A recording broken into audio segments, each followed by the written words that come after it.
Hey everyone, welcome back to Longtail University, and today we're going to be doing lesson 5, which is all about how to analyze your competition. Now, if you've got a few keywords that you're ready to move on to the next step with, this arguably really is the most important step. This is a step where you're actually going to analyze the competition for that keyword, and there's lots of reasons why this is so critical. But essentially, if you want to be ranking in Google, you need to be on that first page. And so it becomes a matter of determining how easy it might be for you to appear on that first page. So a couple of reasons why it is so important and so critical to focus on this particular step in so much depth is that, first of all, most people get it wrong. This is where the train sort of goes off the tracks for a lot of people. They do a good job of finding a keyword that meets that important criteria of search volume and CPC and some of the other metrics that we talked about in the previous lesson, but they pick something that's way too competitive. So it's actually, this particular step is how you tell if a keyword is worth targeting. So before you can dive into doing that in-depth analysis, you need to know who your competition really is going to be. So who is your competition? Well, first of all, it's not actually every single site that's targeting that particular keyword. A lot of people look at just the title competition, which can be a good metric that tells you how many websites out on the internet are actually using that particular keyword on the title of their page. It's not really every similar site in your market even. Your competition is only the top 10 results in Google. 99.9% of the time you don't need to worry about anything else. After all, we know that almost all of the traffic that you're going to get in Google is going to happen if you're ranking on that first page. And so you want to know, can I get on that first page of Google? So that's your competition, cut and dried. It's that top 10 results. Why? Well, because if you can beat them, you can get on the first page of Google and start getting that traffic that you want. So let's jump right into it. Let's talk about how to analyze your competition. And again, this is that first page of Google competition. Okay, so real quick, these things that we're going to talk about apply at both the page level and the SERP level. You can look at the general trends in the SERPs themselves to determine competition, or you can analyze these things to estimate how difficult a specific page might be to beat. And we're going to do both of those here with some examples. So that's great, but when you're looking at the top 10 results in Google, what should you actually be looking for? And that's what we're going to spend the rest of this lesson on, is how to analyze the top 10 sites in Google.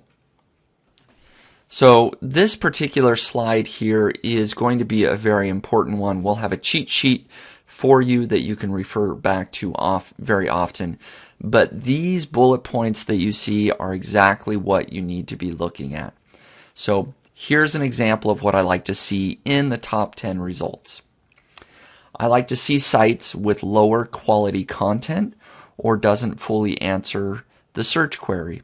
And the reason I'm showing you these examples of what I like to see is because that's a sign of weakness, and you should be able to beat that. So if a site has low quality content, you should be able to beat that and do a better job. I like to see a few sites that are not targeting the exact keywords in the title. And again, we'll go over some examples here. I like to see no more than 1 or 2 root domains. And again, that a root domain is just a sign of strength. So the less root domains there are, the better. I like to see at least 2 sites that are under a PA of 30 or a page authority of 30 and have low juice page links. So that have both of those combined. So that are under page authority of 30 at the same time as having low juice page links, under 30 juice page links. I like to see a few low domain authority sites is preferred as well, under 30. A few sites that are less than a year old. If new sites can rank, that probably means that your new article or your new site can rank as well. I like to see 2 or more weaker sites preferred, such as question and answer sites, forums, small niche sites, etc. I also like to see a few sites just like mine, preferably in the top 3 spots. So again, that's whether that's a small niche site that you're building, an e-commerce store that you're building, a general blog, that sort of thing. You like to see those ranking already. And then, of course, keyword competitiveness, which combines a lot of these metrics. I like to see 30 or less. That's definitely preferred. Now, remember that this stuff definitely is flexible. If one metric is exceptionally good, you probably have a bit of an elbow room with some of the other metrics. So let's dive into each of these bullet points in detail, and at the same time I'm going to walk through a couple of live examples. So first of all, relevance of content. So is the content relevant?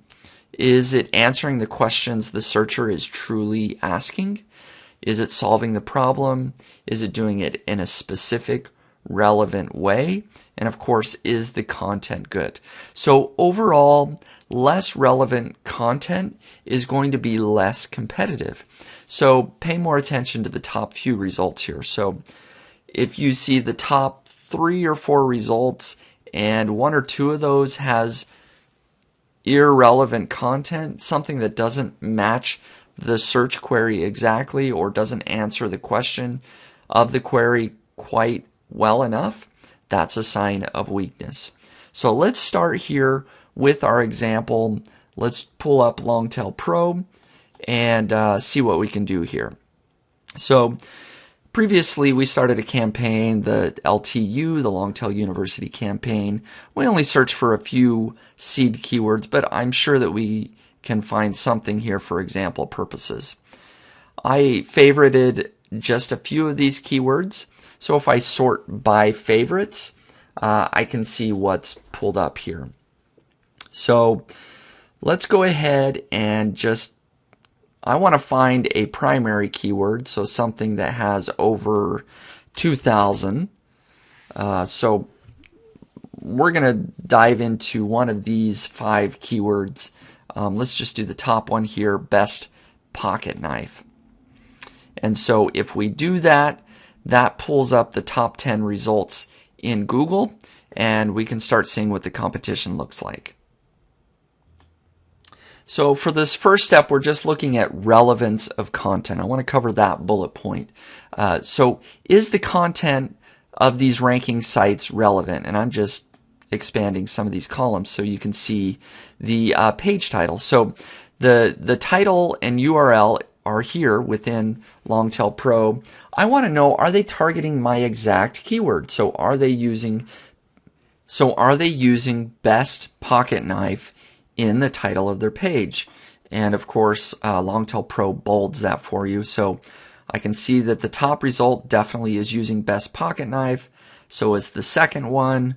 The third one is using it, although it's split up.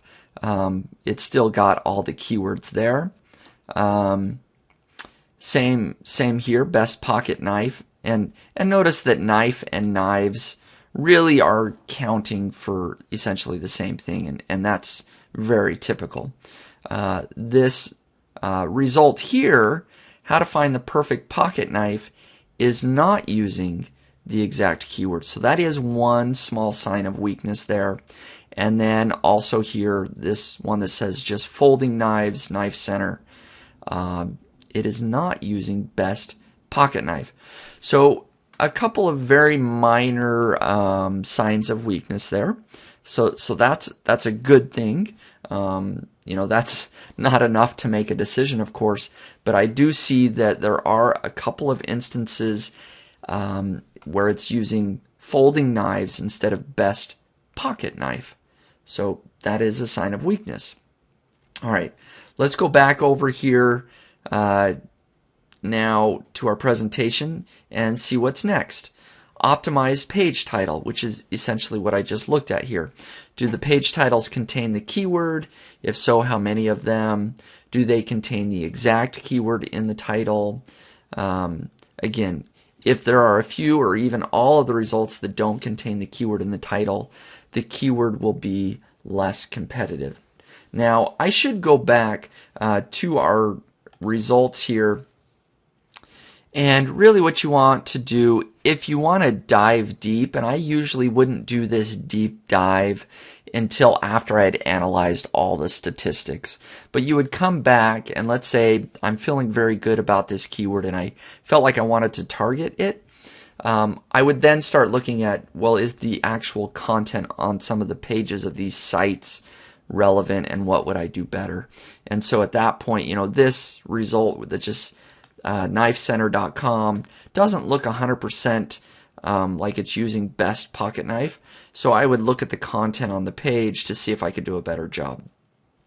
And just by looking at it, I can see that, it does a good job of showing different knives, but that's all it does. It doesn't have much content on the page. This is about it. And so you could certainly do a better job of providing in-depth contextual content than this result. So there you go. But we're not quite at that point yet. We still need to look at lots of the other stats before we decide if we're going to target this keyword. So the next thing after the page title that you want to look at is root domain or subpage. So are all the results root domains or are they subpages? And what makes up more of the SERPs? So root domains in general will be more difficult to beat than subpages. And again, the reason for that is typically if it's a root domain, that means it's targeting this particular niche quite strongly and it might have a higher domain authority, which the greatest authority of that domain is going to be on the root domain rather than a subpage. So in general, it's better to see less root domains. So let's take a look at our example and see what we find. So in this particular example, the first result is indeed a root domain, bestpocketknifetoday.com. The second result is not. The third result is not. It's an Amazon page. Fourth is not. Fifth is not. Sixth is not. All of these are not root domains except for the first result, and it looks like the ninth result. Pocketknifelife.com is what it looks like. So there are a couple of root domains, but it's not overwhelmingly dominated by root domains. So generally speaking, I would say that this is that's good. In this particular example, if I saw 5 or 6 root domains, red flags would start to go off and I might think twice about that particular keyword. But only a couple of root domains, and as I'll explain here in a little bit, the root domains that are ranking probably aren't super strong. We'll look at that in depth and find out, but that's a good sign so far. So the next thing that you want to look at is the authority of the page itself. Now, in general, pages with a high page authority will be more difficult to beat. Now, you have to remember that Google ranks pages, not entire sites. So each individual page on a website, so a website might have 100 or 1,000 different pages, each of those pages will have a different page authority. So some might do very well in Google and others might not do very well in Google. So you need to check the page authority of the specific page, and then the SERPs overall, you can check the average page authority. Page authority definitely is closely related to overall SEO power. So let's take a look at our example here of best pocket knives. So there's a nice column here within Longtail Pro that shows the overall page authority. You just read it down the column. And anything under 30 is going to be less competitive, less authoritative. So you can see that we do have a few results under 30. The second result, the fourth result, and a couple others here. So there actually are a few. So I'm not seeing an overwhelming authority. The average overall is actually a 29. So if the average is under 30, that's a good thing. I do just want to point out one thing that you will see sometimes. Right here we have a page authority of 1.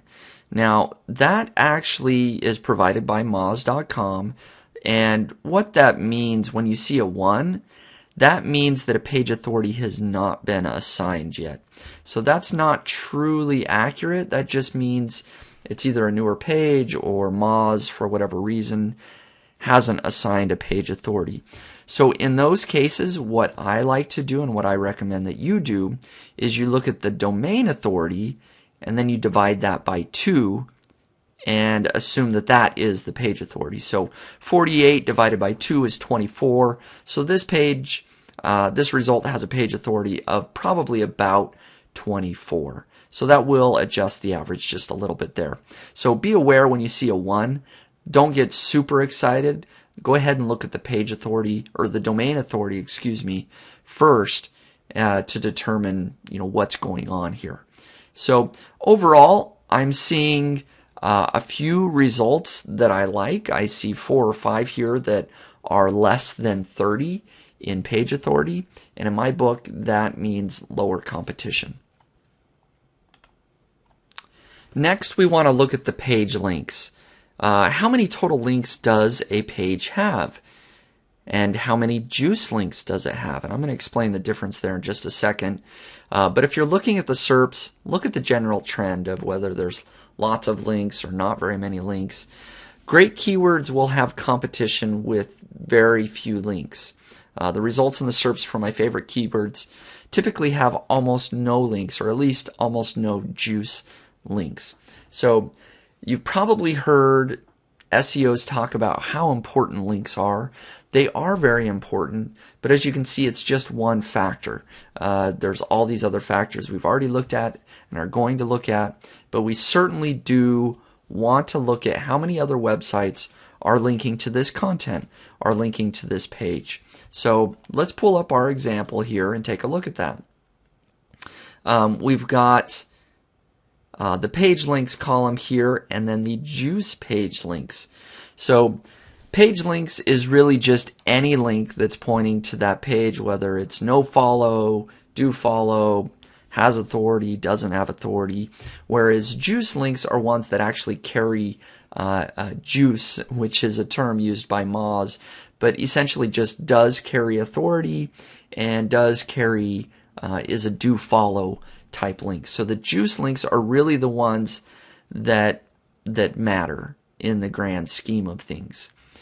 So I like to see, again, I like to see juice links under 30. So I actually see quite a few results here. The second and third, well, actually the second through the fifth or sixth here result, and then several others. And so I see quite a few results that meet my minimum threshold of having under 30 juice page links. But if you recall, I really want to see at least a couple of results that have low page authority plus low juice page links. So the top result does not meet my criteria. It's too competitive. It has page authority 35, juice links 84. So that doesn't meet my criteria. The second result actually does. It has a page authority under 30, and juice links under 30. This third result does not meet my criteria. Even though it has no juice links, it has a high page authority. And so I don't like to see that. And you can actually see this is an Amazon result. Google loves to rank Amazon, and so that sort of makes sense. This fourth result does meet my criteria, under 30, juice links under 30. This result as well outdoorgearlab.com, page authority under 30, juice links under 30. Same with the Knife Center, and same with the final result, and actually the last two results. So actually, I see, I like to see at least 2 sites. I'm seeing 4 or 5 sites in this particular, in these SERPs that have that criteria of both page authority and juice links being under 30. So that gives you a good idea of what I'm looking at for juice links, but actually there's a little bit more to look at with links, and let's cover that. If you want to do a deep dive into how difficult the site is, you want to look at link relevancy. So you can, besides just looking at the number of links, you can analyze the links that are pointing to the pages. Do they come from relevant sites? Do they come from authoritative sites? Are they contextual and editorial? And you can check this in a few different places, such as Moz Open Site Explorer, Majestic.com, ahrefs.com, and there's probably a few others out there. But overall, pages with links from highly relevant authoritative sites will be tougher to beat. And so let's go ahead and pull 1 or 2 of these up so we can actually see how you might go about analyzing the links. So let's say that I wanted to look at the actual links that were pointing to one of these results. And I want to look at the knifeup.com page. You can go to any of these tools that you like. I'll go ahead and just pull up Open Site Explorer from Moz. So you can just paste in your URL and hit search there. And you can start to see the different links that are pointing to that. You can actually scroll down here and see some of the top sites that are linking to this page. I can quickly see, are these coming from authoritative sites or not? So their top link definitely coming, page authority of 48. And you can kind of go down here and see how authoritative these links are. So after the first 3 or 4 links, you start to get into much lower page authority, and these are sorted by page authority already, so that you know that this particular site has no more than these 5 sites with a page authority of 20 or above. So it does have, probably 5 or 6 good links out of there with some authority, but overall it only had 12 juice links, so about half of those are solid links. The other half may or not be quite as quality. And of course, you could do a much bigger deep dive if you wanted to. You can click on the link to open up the page to see, okay, is this a well done page? And pulling up this top result, actually pulling up this page, this site has actually looks like it's been suspended, so that link is going to drop off here very soon. If we go over to the next one, you can see that this is certainly a well done content page, that sort of thing. You can see what type of link that it has here, and you can do your own analysis. Is this a great link? How hard would it be to replicate this link? This particular one, probably not that difficult. If I recall correctly, Brave Sites, well, let's check. Bravesites.com is, yes, a website builder. You could build your own website and essentially replicate that exact link just like they did. So not only is looking at links a great way to see how difficult it might be to rank for sites, but after you've built your sites, you can look at and think about, can I replicate these links? And in at least a couple of these cases, yes, you definitely could replicate those on your own. So now that we've looked at links and link relevancy, the next thing that we want to look at is our domain authority. So what is domain authority? This really tells you overall how authoritative a particular domain is. So things like Amazon.com, Twitter.com, Facebook.com, Google.com, all of those things, all of those sites have huge page authority. These are well-known authoritative sites. And so if you're trying to compete with sites that have over, a 50 domain authority, that can be quite difficult. So domain authority isn't quite as critical as page authority, because remember, you're competing against pages, not domains. But you do want to look at the domain authority of competing pages and determine how high it is. And are there at least 5 sites ranking with a sub 30 domain authority? That's how you're going to really pinpoint the low competition. So if you can look for these keywords that have SERPs showing 5 or more sites with domain authority of 30 or less, you're well on your way to finding a low competition keyword. So let's see how many results have a domain authority of 30 or less. We have 1, 2, 3, and 4. So we don't quite meet our criteria of 5, but there is 4 there. So there are weaker sites ranking. It could be better, I suppose.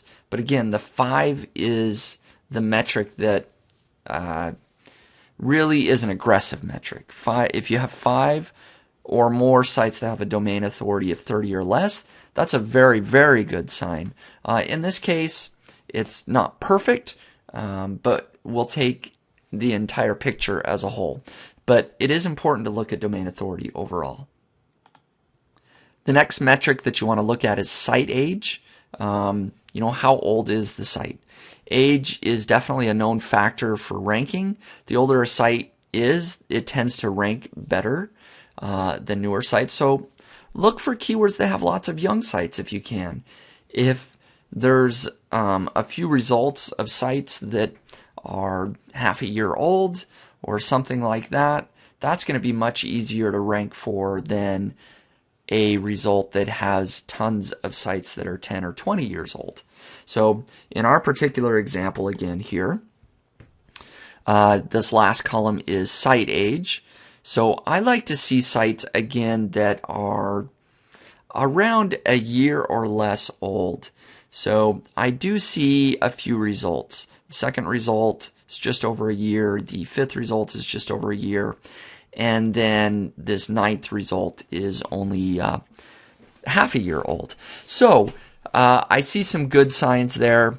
There's some site age, some newer sites that are ranking, which is certainly a good sign, meaning that you, as a new site creator, very well might be able to rank as well for this particular keyword. Now, the next thing that we want to look at here is whether or not the results have weak sites in them.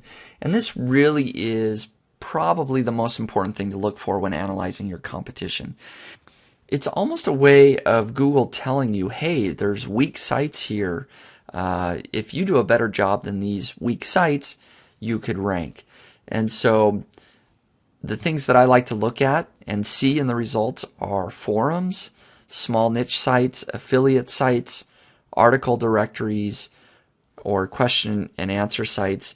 If those types of sites are ranking, not only do they tend to have low page authority and low juice page links and all those other things, but just the type of site often can be lower quality content and can be easy to beat. Also, are there sites like yours ranking, like I mentioned before? Are there other small niche sites or other e-commerce sites ranking? That's a good thing for you.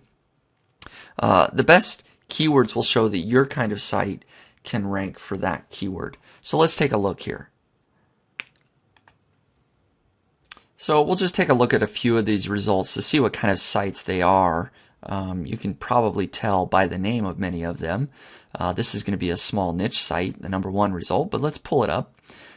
So it it looks like they've done a good job of making it look more like an authoritative site here, but it's certainly a content website.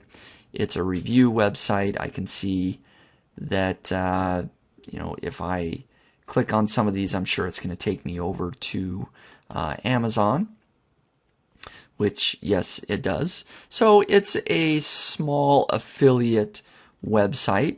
So if you're creating a small affiliate website, you would say, okay, it's good. I know that Google will rank small affiliate websites for this result. So that's a good thing. Let's look at a couple of these others. So the second result here also looks like a content website, probably another affiliate website. Yep, takes me over to Amazon as well. They've got a nice comparison chart, which looks familiar. I taught people how to create this exact comparison chart using this plugin with this chart. So it's probably one of my readers that created this website. And so again, this is an affiliate website, and they've done a good job. It looks like they've expanded into all sorts of knives, and it's not just pocket knives that they're reviewing. And then of course there's Amazon, knifeup.com. Let's see what that is as well. Knife News Magazine is what it claims to be. It's got the nice comparison chart as well. So it's got survival knives. So again, a content-based affiliate website is what this one is as well. So the SERPs are definitely leaning towards these content-based affiliate websites. I'm sure this one as well down here is a small affiliate website, pocketknifelife.com. It's got a buyer's guide, shows so again, content, view the price, where do I go? Amazon. So we've got lots of Amazon affiliate websites. So what that tells me is certainly that if I'm creating an Amazon affiliate website, I have a shot in these SERPs. That's what everybody else is doing to rank. Do I see weak types of sites? Well, I do see lots of small affiliate sites, so that's a good thing, but I don't see any type of article directories, question and answer sites, forums. So it could be better, but the sign is good because I am seeing those small affiliate websites. And again, if that's what you're trying to create, there is that sign that you have a shot because you're going to be doing essentially what they're doing. If you can do a little bit better job, then that's going to make a stronger case for your website as well. So overall, again, I want to show this slide for how to analyze the top 10 sites in Google. I want to, with this live example, I've walked through each of these bullet points, but let's review this and let's make a final decision to see if it's something that would be worth targeting. So, is the content relevant? Is it targeting the keywords in the title? The SERPs actually do a pretty good job of targeting the exact keyword. I do see a couple of results, but generally speaking, all of them are using best pocket knife. So there's not a strong case for weakness here. I would say there's a little bit, but not a strong case. Is the content relevant? Yes. They all do a pretty good job of reviewing what the best pocket knives are. And so in that sense, the results are strong. They're targeted and the content is relevant. However, there's more to it than that. What do the root domains look like? We saw that there's several results that are not root domains, so that's a good sign. We also saw that there's at least 2 sites that have under a page authority of 30 and juice page links under 30. And so that makes a fairly strong case that there is weakness there. We saw lots, 4 or 5 results there that met that criteria. The next thing we looked at is domain authority. Was there a few low sites under 30? And yes, there definitely is in this case. There's 4 to 5 results, so not super strong domains. We also looked at site age to confirm that. We see a few results of about a year or less, so that's a good sign as well. And then we like to see at least 2 weaker types of sites ranking. We saw at least 3 or so, maybe more, of just smaller affiliate sites. Now, the types of sites could have been even weaker. As I mentioned, could have been Q&A sites or forum sites, but these are weaker types of sites still. They're just smaller affiliate sites. They're not created by some huge corporation. They're not created by somebody with tons of authority behind them, lower domain authority, that sort of thing. So these are indeed, at least a few of these are indeed lower types of sites, meaning that as an individual site builder, you could probably create something just as good as what is there as well.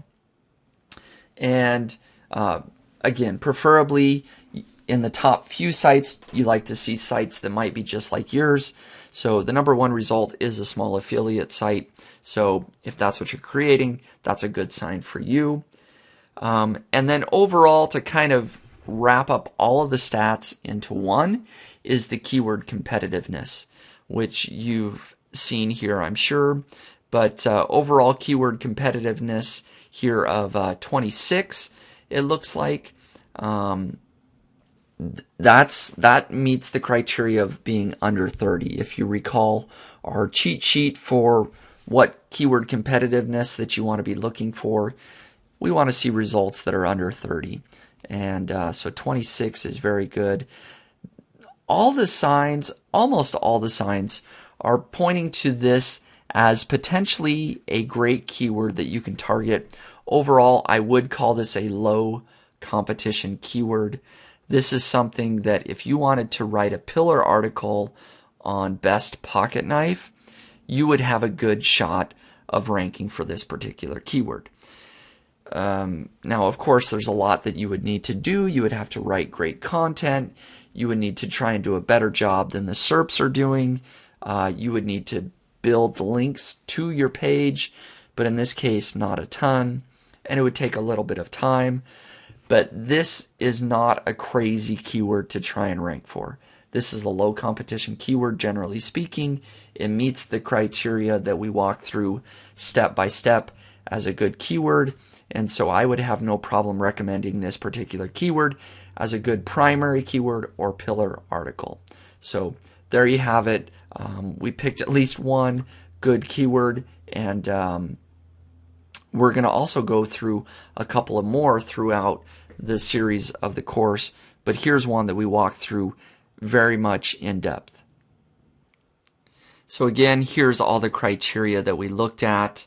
I think it's very important that you utilize this information, and this will help you pick lower competition keywords. There's other ways outside of Longtail Pro to analyze the competition. You don't have to use it. It makes it very easy, but there are tools like SEO for Firefox. It's a Mozilla Firefox plugin. There's the SEO Quake add-on.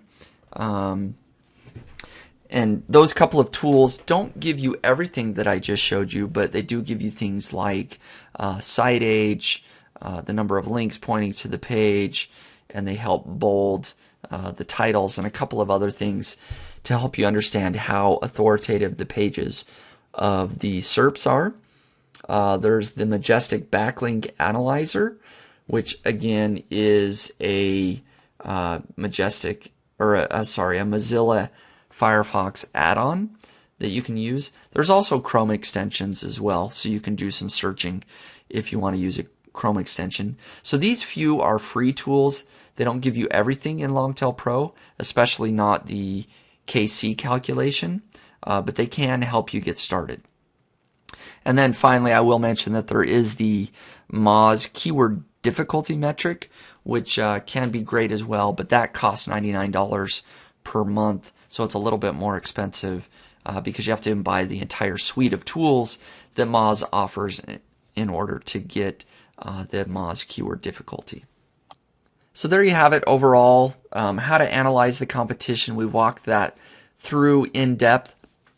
I'm also going to share a couple of other examples of both good and bad examples in an additional video. So you can look at that for some extra practice and to kind of get into the flow of how I analyze the competition just a little bit better. But I want to do that in a separate video just so this one doesn't run any longer. So thanks a lot and stay tuned for future lessons.